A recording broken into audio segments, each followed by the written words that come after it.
A história do Flamengo está começando a ser escrita. No jogo contra o Botafogo a gente já mostrou a que veio. Paulo Souza, mais uma vez, dando um recado para todo mundo. Mídia, torcedores e até diretoria do Flamengo, que aqui tem muito trabalho. Concorda comigo? Deixa aqui nos comentários e vem pro vídeo. Mas antes, deixa eu bater um papo com você, torcedor. Você tá aí na sua casa e quer muito a camisa do Flamengo, mas não quer sair de casa, não quer ir numa loja, não quer ter trabalho. Não tem problema, aqui na descrição do vídeo tem um link da nossa loja e você vai poder comprar a camisa que você quiser. Seja do seu time do coração, seja de um time internacional, de alguém que tá na Champions, não tem problema. No Papo de Torcida você também sai trajado no manto ideal pra você. Link aqui na bio. Agora vamos pro Fala, torcedor, torcedora, aqui quem fala é a Rayara Brambila do Papo de Torcida. Seja muito bem-vindo a mais um vídeo. E eu quero já pedir aquele pacote inicial, né? Deixa seu like, se inscreve no canal e já comenta o que você achou. Mesmo que você vai ver só esse início aqui, não tem problema. Viu o início, vai lá e comenta o que você achou. Viu o final, vai lá e comenta o que você achou. O que importa é você não deixar de participar e não deixar de ajudar o canal. A entrevista coletiva do Paulo Souza já começa falando um recadinho pra torcida, né? Ele é romântico, né, gente? Ele é um amor. E ele já começa, depois de uma vitória, claro, com muitos pontos a falar sobre o jogo, mas falando que sentiu uma sinergia diferente com a nação. Eu falei, é só ele que tá sentindo essa sinergia, né? Porque ele entrou super pressionado pra esse jogo. Vide os torcedores do Twitter. Ai, torcedores do Twitter é ótimo. Nosso principal ponto de encontro de torcidas aí são as redes sociais, né? E aí a gente tem muito torcedor já agorando o Paulo Souza de que não vai dar certo, que ele é um Pascoal da vida. Pascoal.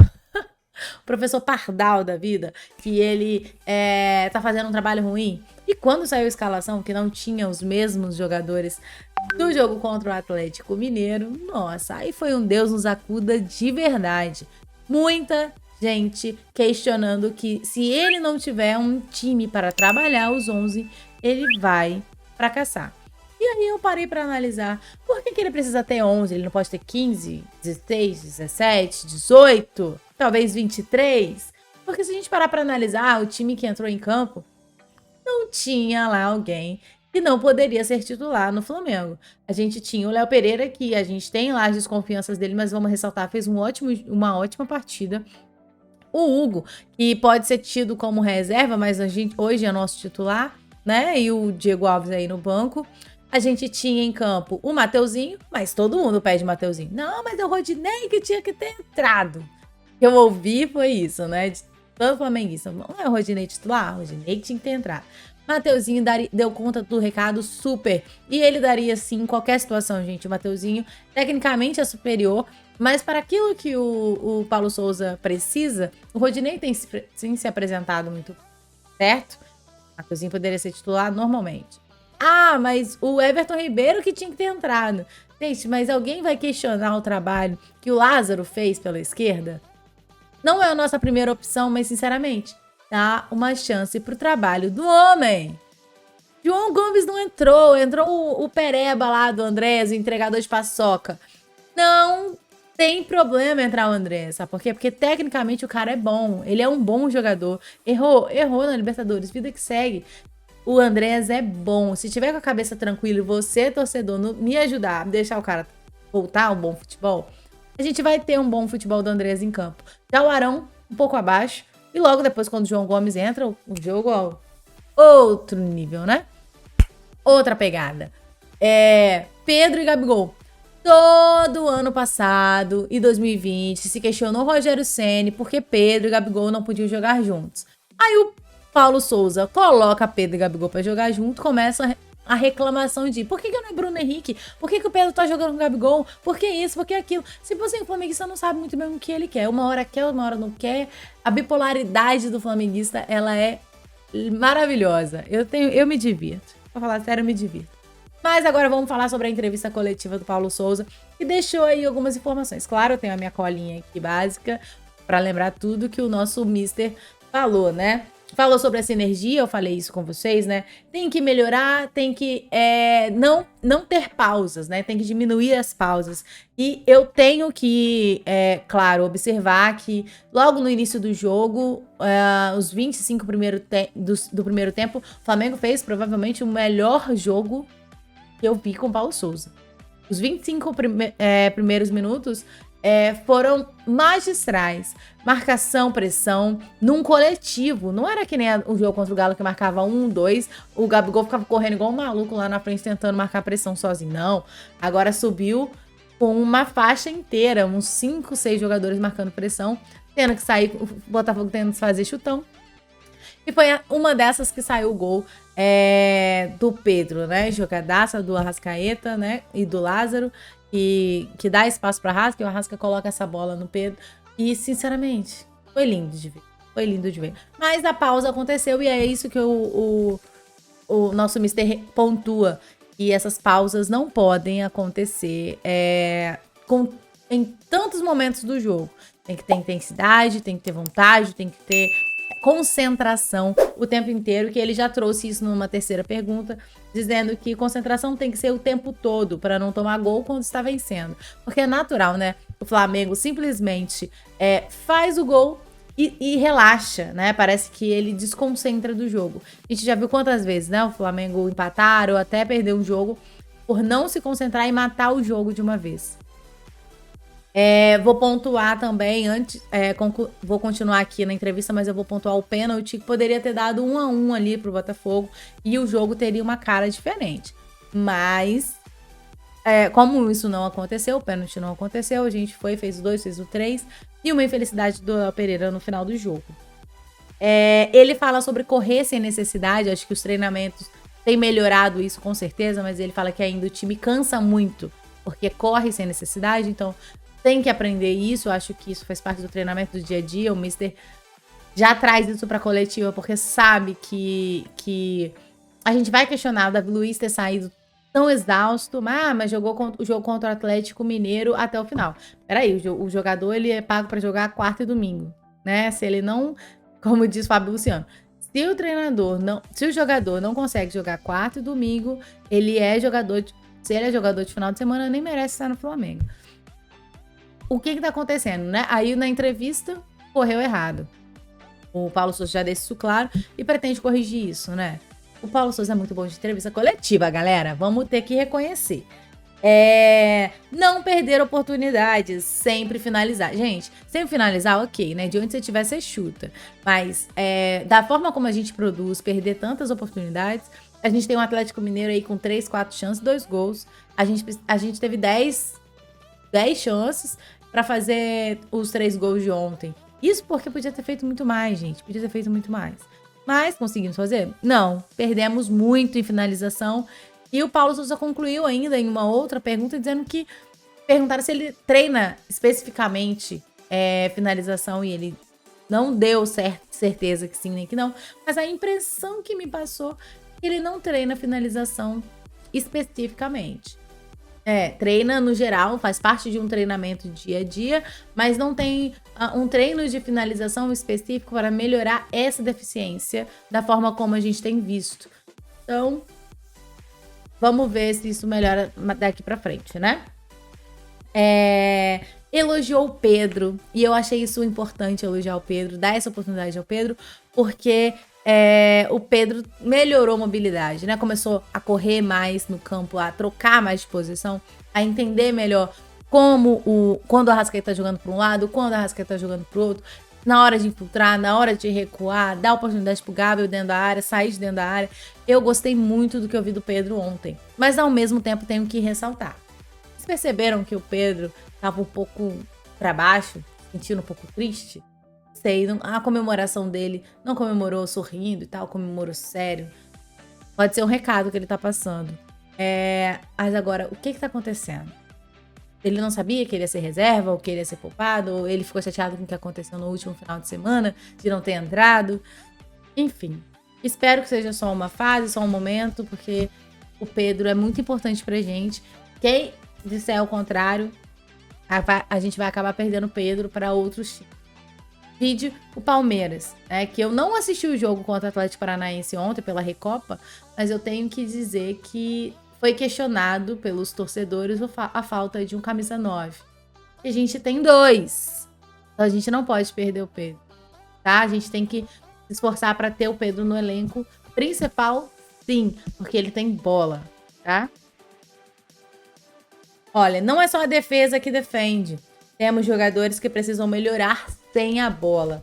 Não é de hoje que esse negócio de jogador com bola e sem bola faz diferença no futebol brasileiro, né? Jorge Jesus já dizia isso, que ele trouxe para o Flamengo um comportamento diferente sem a bola. Eu vejo o Everton Ribeiro, por exemplo, como um jogador que joga muito bem sem a bola. Mas nem todo mundo, né, no Flamengo joga tão bem assim. E aí o Paulo Souza pontua isso, que o Hugo é o goleiro, mas tem todas 3 linhas ali antes dele para impedir que ele sofra esse chute pro gol, né? E que todos têm que trabalhar pelo coletivo. Por isso que você vai ver Gabigol voltando, e ele mencionou isso, que Gabigol e Arrasca hoje fizeram uma ótima partida. Hoje, que eu digo, na hora da entrevista ele falou, né? Depois do jogo do Botafogo. Falou do Lázaro e do João Gomes, que são os nossos queridinhos hoje. Acho que o Lázaro consegue entrar nessa meiuca aí dos queridinhos da juventude, porque ele... E acho que pro Paulo Souza fica mais fácil lidar com adolescentes, né? Adolescentes, as crianças, 20 e poucos anos. Mas enfim, os nossos garotos. Porque eles conseguem entender mais, ouvir mais e assimilar aquilo que o técnico quer. E não reclama-se de fazer. Ele vai e faz. Ele não fica questionando que não é meu jeito de jogar, que eu não gosto de jogar assim, eu quero ir pro jogo, fazendo bico e não sei o quê, sentado em 2019. Esses garotos vão e fazem aquilo que o técnico manda. E acho que para um técnico não tem coisa melhor, né? João Gomes, cada dia mais melhor no físico, no tático e no técnico.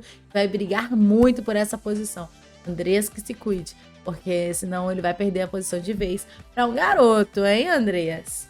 60 milhões no banco? Ele ressalta que o ataque podia ter sido muito melhor, então a gente fez 3-0, mas ele ficou o tempo todo gesticulando na lateral do campo, reclamando, falando e consertando o time, tentando acertar, e traz isso para entrevista. Ele é muito sincero. E o time precisa, sim, melhorar a sua questão de ataque. Não pode acontecer o que tem acontecido ao longo das partidas. Todas as nossos insucessos, sejam Libertadores, né, contra o Palmeiras, seja a própria Supercopa, que foi recentemente, foram muito mais por conta dos nossos problemas ofensivos do que defensivos. Ah, mas nós tomamos um gol no início do jogo contra o Palmeiras. Mas você tem noção da quantidade de oportunidades que a gente teve para ganhar o jogo? E não fez? Várias. Em relação ao Atlético Mineiro, quantas oportunidades para vencer o jogo da Supercopa? Inúmeras. Em gols. Independente das falhas do Hugo. E tivemos esse problema aí. Defensivamente, aí a culpa é dos defensores. Os atacantes nunca têm culpa, né? Tem que começar a repensar um pouquinho mais isso. E todos são titulares. Ele disse isso e tem dito em tudo quanto é entrevista que você vai. Você vê o nosso mister falando sobre todos são titulares. Não sei, eu acho que não são, né? Dado que o René praticamente não entra. Dado que o Marinho ainda tá com bastante dificuldade para entender, né, esse quebra-cabeça aí do Paulo Souza. Dado que o Ramon ainda não entrou em campo. Então, assim, nem todo mundo... O Isla também tá bem deixadinho de lado. Mas, no mais, nosso time titular... Bom, eu vou colocar o Hugo nesse gol, tá? Mas eu vou colocar Hugo, Fabrício, Davi Luiz e Felipe Luiz, né? No meio de campo, meus titulares, pra mim, hoje, João e Thiago, tá? Andrés brigando por essa posição com o João e não com o Thiago. E o Thiago e Arão dividindo posição ali, mas pra mim o Thiago é o melhor. Então, Thiago e João. Everton Ribeiro e Rodinei. Meu Deus, Rodinei no meu time titular. Quem diria? Na frente, Bruno Henrique e Gabi Arrascaeta. Pra mim, esse é o time titular. E aí, quem é o 12º jogador? Pra mim, é o Pedro. 13º, aí não tem uma ordem em sequência, assim. Pra mim, é o Mateuzinho. É o Andreas, o 14º. É o Lázaro, o 15º. No lugar do Thiago, aí a gente pode colocar o 16º ali, mas eu também poderia trazer o Andrés pra jogar com o João. Dependendo do jogo, tem jogo que dá, tem jogo que não dá, né? Porque é por causa dessa característica de marcação. Tem que lembrar disso. Mas aí já dá 16º. Ah, pra trás um pouquinho. Quem é o outro os outros zagueiros? Pra mim, o Gustavo fez um bom início de temporada. O Rodrigo Caio é um bom zagueiro. E o Diego Alves também. Gente, pra mim, todos eles. A gente temos 2 times aí. Se a gente montar, 2 times tranquilamente podem jogar. Tá? Então, eu torço muito pelo trabalho do Paulo Souza e eu vejo muita evolução. Mas e agora, torcedor? Você confia?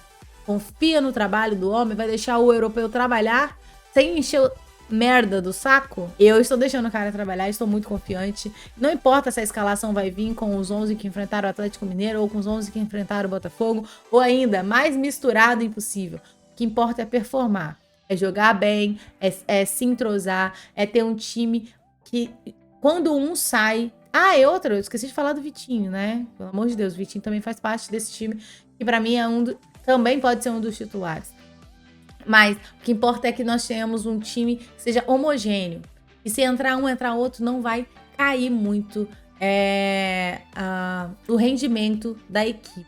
Agora, abrindo espaço aqui para mais um jabazinho, venha fazer parte do nosso clube de membros. Será um prazer ter você comigo. Aqui no link da nossa descrição, você vai encontrar patreon.com/papos de torcida. Você vai descobrir como funciona todos os nossos projetos, todas as nossas ideias. E eu gostaria muito de ter você comigo nessa comunidade que tem tudo para ser gigante. Muito obrigada a você que ficou comigo aqui até agora no vídeo. Se inscreva aí no canal, deixa seu like, confere aí se o like tá aí, tá? Porque às vezes você passa despercebido e não percebe que você esqueceu de colocar o seu like, tá bom? Beijo, gente. A gente se vê no próximo vídeo. De segunda a sexta, 4 horas da tarde, nós temos Papo com Torcida. Então, eu tô soltando esse vídeo daqui a pouco, mas sextou com 4 horas da tarde, segundou com 4 horas da tarde e por aí vai, tá bom? Beijo, galera.